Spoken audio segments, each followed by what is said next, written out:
Kanceri i mushkërive nuk fillon gjithmonë me koll, janë një nga simptomat e para që njerëzit nuk i kushtojnë vëmendje sot, gjithçka i atribuohet stresit, mungesës së gjumit ose raskapitjes së përgjithshme, përfshirë lodhje. Megjithatë, nëse përjetoni lodhje të pashpjegueshme që zgjat për një kohë të gjatë, duhet t'i kushtoni vëmendje. Lodhja kronike është një nga simptomat e kancerit të mushkërive që pacientët e raportojnë shpesh, veçanërisht në fazat e mëvonshme të sëmundjes. Vështirësia në frymëmarrje e shkaktuar nga kanceri i mushkërive mund të çojë në një ndjenjë të theksuar lodhjeje, thekse në Cancer Research UK. Përveç kësaj, grumbullimi i lëngjeve në zgavrën e barkut mund ta vështirësojë edhe më shumë frymëmarrjen, gjë që e shton më tej lodhje. Simptomat të tjera të kancerit të mushkërive përveç lodhjes së pashpjegueshme, Shërbimi Kombëtar i Shëndetit Britanik rendit edhe simptomat e mëposhtme që mund të tregojnë kancerin e mushkërive.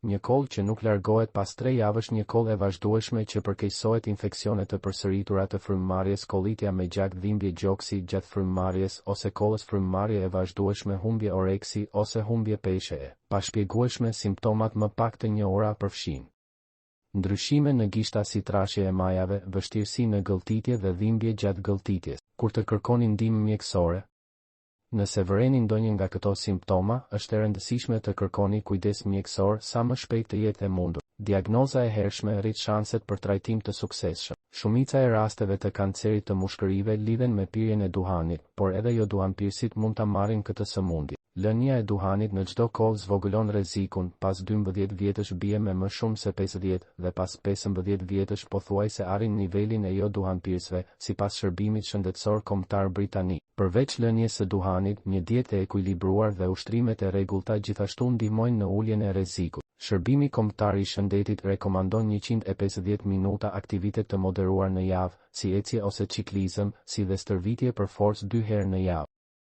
Trajno mendjen të përgjigjet, jo të reagoj. Filozofia stoike, hyrje në jetën e përditshme. Shpesh përballemi me situata stresuese, provokime dhe sfida që kërkojnë vendime të shpejta. Shumë herë, në vend që të veprojmë me qetësi dhe maturi, ne reagojmë në mënyrë impulsive, duke u lënë të pushtuar nga emocionet momentale. Por filozofia stoike na mëson një qasje tjetër, të trajnojmë mendjen që të përgjigjet me maturi, në vend që të reagojë emocionalisht. Ky koncept është thelbësor për zhvillimin personal, mirëqenien mendore dhe suksesin në marrëdhëniet ndërpersonale. Në këtë shkrim do të eksplorojmë kuptimin e kësaj shprehjeje, si mund ta zbatojmë atë në jetën tonë dhe cilat janë mësimet e filozofëve stoik mbi këtë temë. Kuptimi i të përgjigjesh vs të reagosh. Reagimi është një veprim impulsiv, emocional dhe shpesh iracional. Kur reagojmë, lejojmë që emocionet të na udhëheqin pa reflektuar mbi pasoja. Përgjigja, në anën tjetër, është një veprim i menduar, i matur dhe i bazuar në logjikë. Përgjigja vjen nga një mendje e qetë që merr në konsiderat pasojat afatgjata të veprimit. Shembull, dikush ju fyen në rrugë.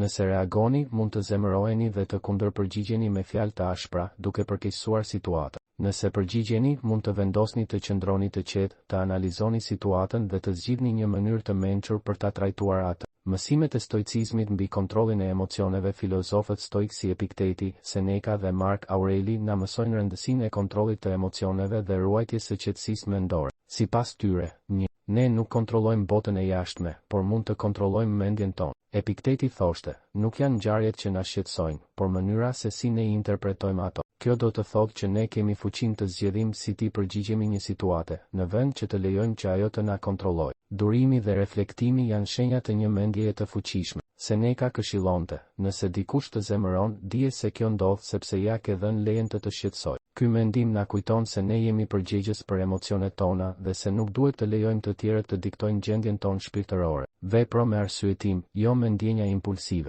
Marco Aureli shkruante, qetësia vjen kur e pranon atë që nuk mund të ndryshosh dhe fokusohesh te ajo që ke në kontroll. Nëse dikush na provokon, mund të zgjedhim të mos e lejojmë atë të ndikojë në qetësinë tonë. Si të trajnojmë mendjen për të përgjigjur dhe jo për të reaguar një. Praktikoni vetdijen, mindfulness, kur ndjeni se emocionet po ju pushtojnë, ndaloni dhe merrni disa sekonda për të reflektuar. Mos u nxitoni të përgjigjeni menjëherë. Vetdia ju ndihmon të vini re emocionet tuaja pa vepruar menjëherë sipas tyre. 2. Merrni frymë thellë para se të veproni. Një teknikë e thjeshtë, por shumë efektive. Kur jeni të zemëruar apo të shqetësuar, merrni frymë thellë 3-4 herë dhe pastaj mendoni për përgjigjen tuaj. Kjo ndihmon në qetësimin e sistemit nervor dhe uljen e stresit. 3. Pyesni veten, si do të vepronte një njeri i urtë?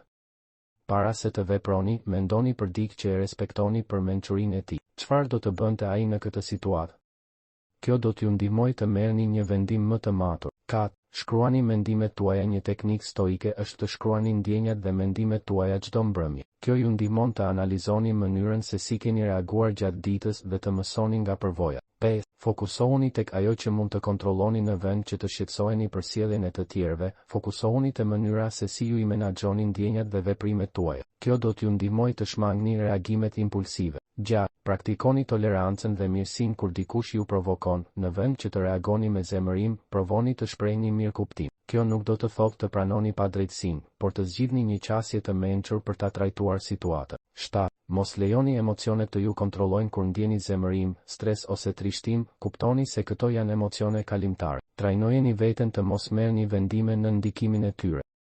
Përfitimet e trajnimit të mendjes për t'u përgjigjur dhe jo për të reaguar qetësi mendore, do të jeni më të qetë dhe më të balancuar emocionalisht. Marrëdhënie më të mira, do të shmangni konfliktet e panevojshme dhe do të ndërtoni marrëdhënie më të shëndetshme. Vendime më të mira, do të veproni me maturi, duke marrë vendime më të mençura dhe efektive. Vetkontroll dhe disiplinë, do të fitoni një nivel më të lartë të vetkontrollit, duke ju ndihmuar në të gjitha aspektet e jetës. Më pak stres dhe ankth, nuk do të shqetësoheni për çdo gjë të vogël, por do të mësoni të pranoni dhe të menaxhoni situatat me qetësi. Përfundim, filozofia stoike na mëson se forca e vërtetë qëndron në aftësinë për të kontrolluar reagimet tona. Kur trajnoni mendjen që të përgjigjet në vend që të reagojë, ju fitoni lirinë e vërtetë mbi emocionet tuaja dhe mbi jetën tuaj. Aplikimi i këtyre parimeve në përditshmëri do t'ju ndihmojë të përballeni me çdo sfidë me më shumë qetësi, mençuri dhe vetkontroll. Kështu, ju jo vetëm që do të keni sukses në aspektin personal dhe profesional, por do të jetoni edhe një jetë më të lumtur dhe më të ekuilibruar.